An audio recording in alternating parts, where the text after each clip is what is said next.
کرنے کی آپ کی اپنی ذمہ داری ہوتی ہے. اب وہ آئے یا نہ آئے لیکن اللہ تو ان کے نام اعمال میں اجر و ثواب کو اضافہ فرما دیا ہے. اور آپ بھی اگر یہ امید لگائے بیٹھے پوری مسجد بنانا ضروری نہیں ہے, ایک دن کا بھی ہٹا لے اس نیت کے ساتھ کہ میرا رب مجھ سے راضی ہو جائے تو اللہ رب العزت اس کو ایک گھر جنت میں عطا فرمائے گا اور خوشحالی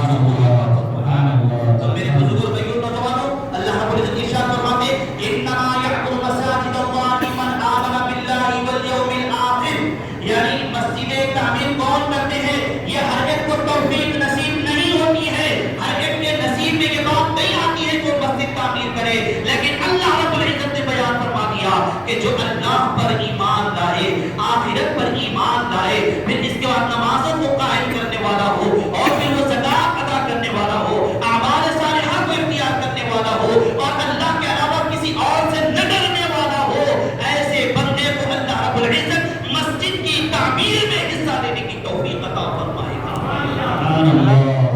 اب تعمیر کے متعلق تو آپ حضرات نے حدیث کو سماعت کیا ہے کہ پوری مسجد بنائیں, یہ فضیلت اپنی جگہ, لیکن اگر کوئی اس میں تھوڑا سا رتی برابر بھی حصہ لے گا, یہ نیت کرے کہ اللہ مجھ سے راضی ہو جائے, میں اپنی حیثیت کے مطابق یہ کام کیا ہو, تو اللہ رب العزت اس کو بھی پوری مسجد بنانے کا ثواب عطا فرمائے. چنانچہ بتایا گیا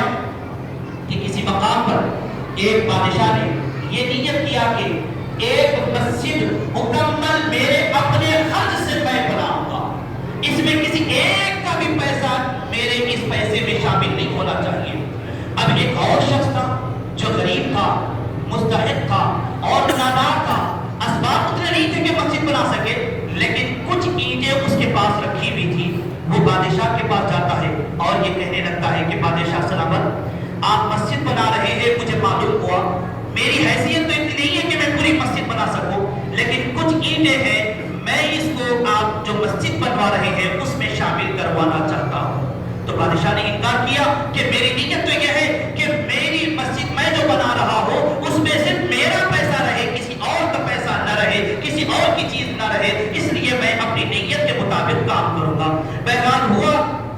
وقت گزر گیا کہ وہ شخص جو ہے اینٹوں کو لے جا رہا تھا, حکمت دیکھے, مصلحت دیکھے, اللہ کو جو منظور ہے وہی ہوتا ہے کہ اس کی اینٹیں جو ہے کسی وجہ سے مسجد میں جو تعمیر ہونے والی اینٹیں تھی اس میں گر گئی, وہ خلط ملط ہو گئی, مل گئی ہے اس میں. بہرحال وہ اینٹیں اس کی مسجد میں بھی لگ گئی. اب بادشاہ خواب میں دیکھتا ہے کہ جنت کا نظارہ کیا گیا اور ایک عالیشان محل بنایا گیا, اس میں وہ بادشاہ کا نام ہے, اور پھر اسی محل کے سامنے ایک اور محل بنایا گیا ہے اور اس محل پر نام لکھا ہوا ہے اس شخص کا جس نے کچھ اینٹیں مسجد میں بطور تعمیر حصہ لینے کا ارادہ کیا. تو بادشاہ وہ نگراندار سے پوچھتا ہے کہ یہ تو سمجھ میں آتا ہے کہ میں نے مسجد بنایا میرے لیے ہے, لیکن یہ مسجد اور یہ گھر جو بنایا گیا ہے اس میں اس شخص کا نام کیوں آیا؟ تو کہا جاتا ہے کہ آپ تو پوری مسجد بنائے ہیں, لیکن اس نے کچھ اینٹیں کو اپنی حیثیت کے مطابق شامل کیا, تو